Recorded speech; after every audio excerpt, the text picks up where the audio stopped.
If you have been wondering how can you upload files to Google Drive, today in this video, I'll show you exactly how can you do that. Just follow carefully with me and let's jump right into it. First, of course, we go ahead and open Play Store or App Store and make sure you have Drive updated to the latest version, just like that.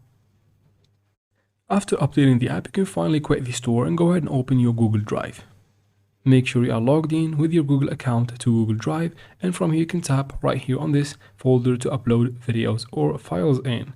Now from there you can tap right here on this plus button to create a folder or upload. First, let's go ahead and tap on folder to create a new folder there.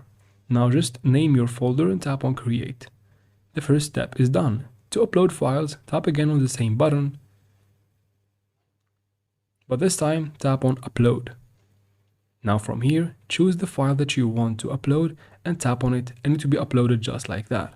Now if you want to upload multiple files at once, go to the same place.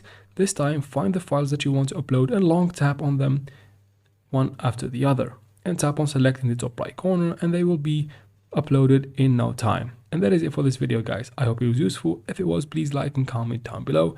Don't forget to subscribe for future videos like this one, and thank you very much for watching.